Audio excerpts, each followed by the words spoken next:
اللہ تعالیٰ نے جو انسان پیدا کیے ہیں ان کے مزاج مختلف ہیں۔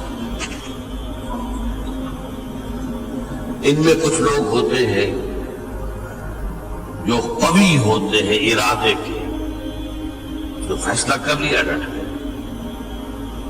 کچھ لوگوں میں وہ قوت ارادی اتنی مضبوط نہیں ہوتی، وہ ادھر ادھر سوچتے رہتے ہیں۔ کچھ لوگ جسمانی طور پر بہت توانا ہوتے ہیں، کچھ لوگ جسمانی طور پر پیدائشی طور پر کمزور ہوتے ہیں۔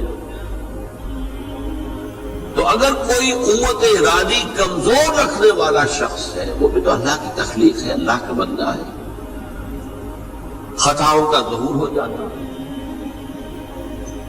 توبہ کرتا ہے، پھر کچھ عرصے کے بعد پھر خطا کا ظہور ہو جاتا ہے، پھر توبہ کرتا ہے۔ تو ہم تو یہ سمجھیں گے کہ ایک حد کے بعد پھر اس کی توبہ قبول نہیں ہونی چاہیے، لیکن حدیث سنیے۔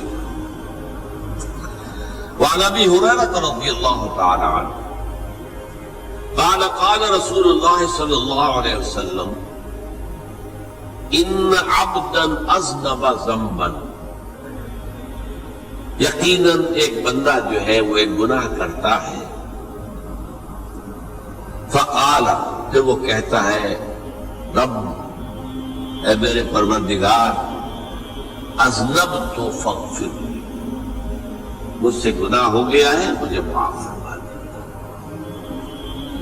فقال ربہ، تو پروردگار یہ کہتا ہے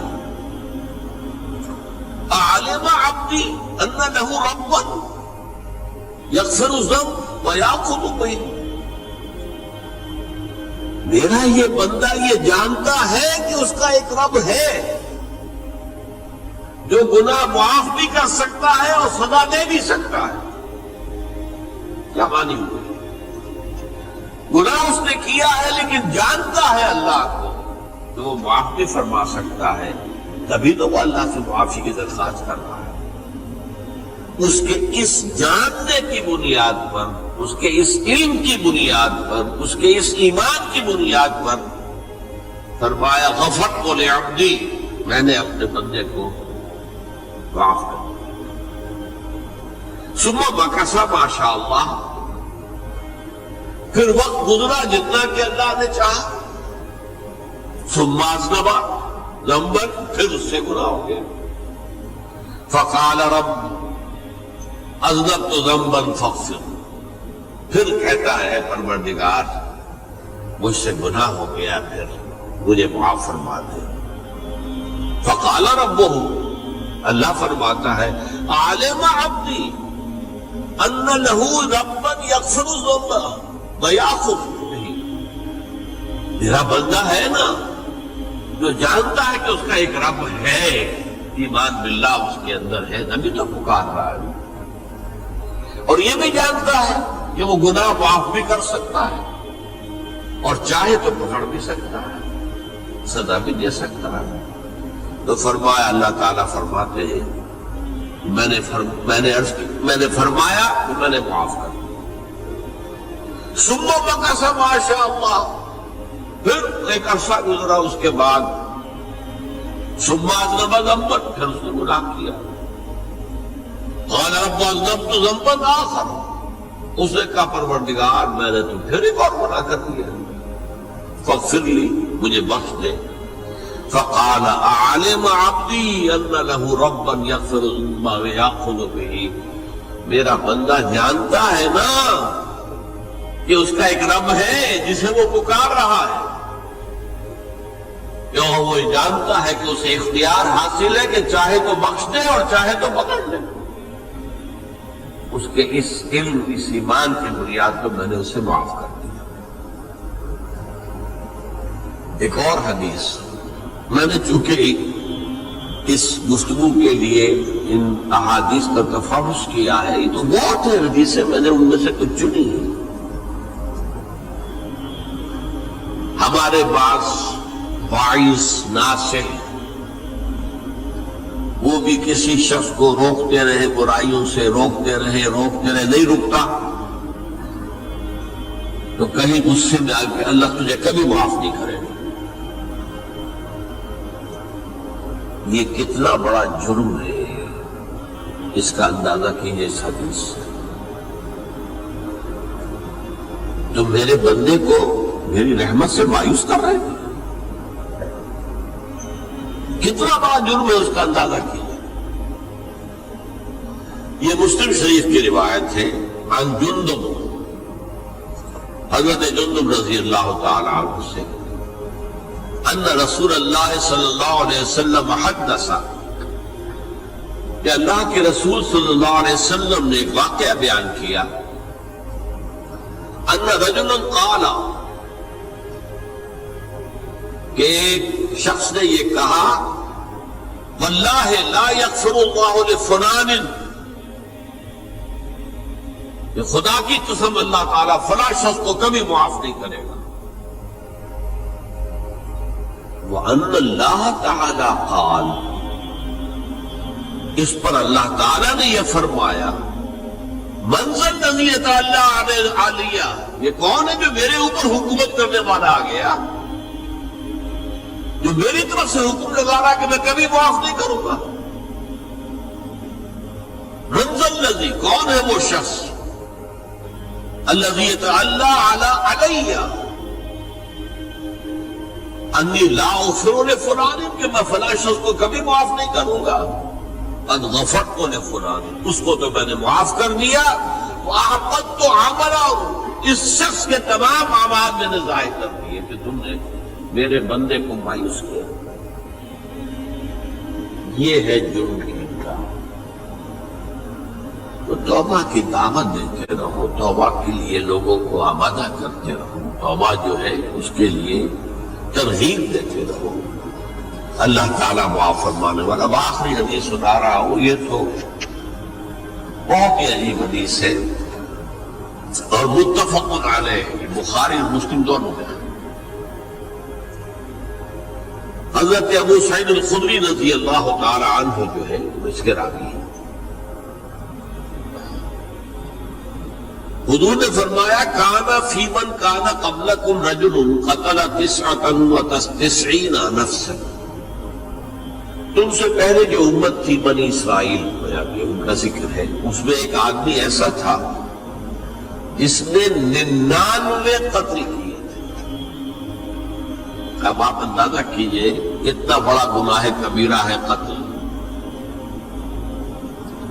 قرآن مجید میں آتا ہے فَكَأَنَّمَا قَتَلَ النَّاسَ جَمِيعًا، اگر ایک انسان کو بھی ناحق قتل کر دیا گیا تو یہ ایسی ہے گویا کہ اس نے پوری نوع انسانی کو قتل کر دیا. اس نے 99 قتل کیا. فَهَلْ لَهُ مِن تَوْبَةٍ، پھر اس کے بعد یہ ہوا کہ اس کے اندر توبہ کا جذبہ پیدا ہوا. فَسَأَلَ عَنْ أَعْلَمِ أَهْلِ الْأَرْضِ، تو اس نے پھر سوال کیا، لوگوں سے پوچھا کہ زمین میں رہنے والوں میں کون سب سے بڑا عالم ہے. فَدُلَّ عَلَىٰ رَاهِبٍ، اسے بتایا گیا فلاں راہب فلاں جگہ پر ہے، وہ بہت نیک ہے، بڑا عالم ہے. فَأَتَاهُ، وہ اس کے پاس آیا. فَقَالَ أَنَّهُ قَتَلَ 99 نَفْسًا فَهَلْ لَهُ مِن تَوْبَةٍ، انہوں نے کہا دیکھیے راہب صاحب، میں نے 99 انسان قتل کیے، اب مجھے یہ بتائیے کہ میرے لیے توبہ کا کوئی امکان ہے؟ فقال اللہ، انہوں نے کہا نہیں. فقتلہ، اس نے اس کو بھی قتل کر دیا. فکمل بہ 100، اپنی سینچری مکمل کر لی، مطلب 99 کے بعد ایک ہی کسر تھی، اس کو بھی قتل کیا، 100 پورے کر لیے. ثم سأل عن عالم اہل الارض، پھر اس نے پوچھا کوئی اور تو بڑے عالم انسان ہو. فدل علی رجل عالم، پھر اس کی رہنمائی کی گئی ایک بڑے عالم شخص کی طرف.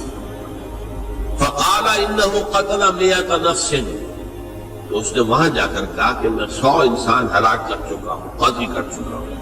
فهل له من توبہ، میرے لیے توبہ کا کوئی امکان ہے؟ فقال نعم، کیوں نہیں. 100 قتل کیے تب بھی کیا ہے؟ توبہ کا راستہ دروازہ کھلا ہوا معلوم یغرغر، جب تک کہ وہ گھنگرو نہیں بج رہا اس وقت تک تمہارے توبہ کا دروازہ کھلا ہوا ہے۔ فرمایا نعم ومن یحول بینہ وبین التوبہ، تمہاری توبہ کے درمیان اور تمہارے درمیان کون حائل ہو سکتا ہے؟ توبہ کا دروازہ کھلا ہے، لیکن ساتھ ہی کہا انطلق الی ارض کذا و کذا، اب تم ایسے کرو جہاں تم رہتے ہو وہاں نہ جاؤ واپس، وہاں کا ماحول اچھا نہیں ہے، معاشرہ اچھا نہیں ہے، ہو سکتا ہے کہ تم توبہ پر قائم نہ رہ سکو، تم فلاں جگہ چلے جاؤ وہاں اچھے لوگ آباد ہیں ان میں جا کر رہو۔ فإن بها أناس يعبدون الله تعالی، وہاں ایسے لوگ آباد ہیں جو اللہ کی بندگی کرتے ہیں، فاعبد اللہ معهم، تو تم ان کے ساتھ مل کر اللہ کی بندگی اور پرستش کرو، ولا ترجع الی ارضک، اپنی زمین کی طرف اپنے وطن میں واپس بن جاؤ، فإنها ارض سوء، وہ بری جگہ ہے، فانطلقا، تو وہ چل پڑا، ہجرت کر رہا ہے، اس جگہ جا رہا ہے جہاں کا راہب نے بتایا تھا، حتی اذا نصف الطریق، جب آدھا راستہ اس نے پورا کر لیا، اتاہ الموت، موت آ گئی، فاختصمت فیہ ملائکۃ الرحمت و ملائکۃ العذاب، اب وہ جہنم کے فرشتے بھی آ گئے اس کی جان قبض کرنے کو، اور جنت کے بھی آ گئے۔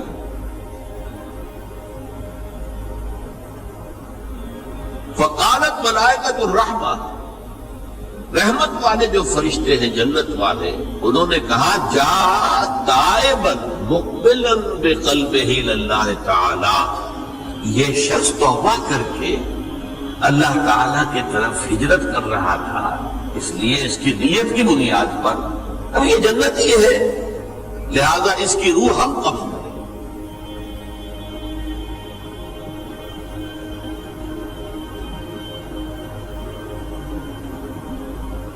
وقالت الملائکۃ العذاب، اور وہ جو عذاب والے فرشتے ہیں وہ کہیں گے انہ لم یعمل خیرا قط، تو نے توبہ کے بعد کوئی نیک عمل تو کیا ہی نہیں، تو کس بنیاد پر اس کو تم جنت میں لے جاؤ گے؟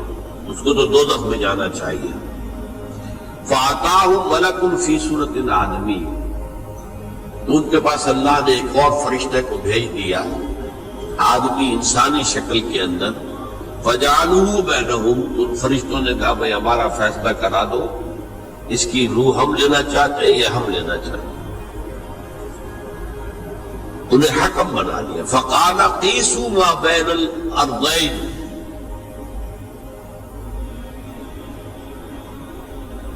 فإلی ایتہما کان اقرب، کہ تم فاصلہ ناپ لو جہاں سے وہ چلا ہے اور جہاں جا رہا تھا اور یہاں اس کی موت ہو رہی ہے، تو کون سا فاصلہ زیادہ ہے؟ جب ناپا گیا، بلکہ ایک حدیث میں آتا ہے کہ اس پر اللہ نے زمین کو جو ہے حکم دے دیا، ایک طرف والی زمین تو سکڑ جا، دوسری والی جو ہے تو پھیل جا، تاکہ وہ جو جا رہا تھا وہ زیادہ قریب ہو جائے بنسبت اس کے کہ جہاں سے وہ چلا تھا۔ تو اس فیصلے پر پھر جو فرشتے تھے جو کہ رحمت کے فرشتے تھے وہ اس بندے کو لے گئے جنت میں۔ یہ ہے توبہ کی عظمت اور اس کی تاثیر۔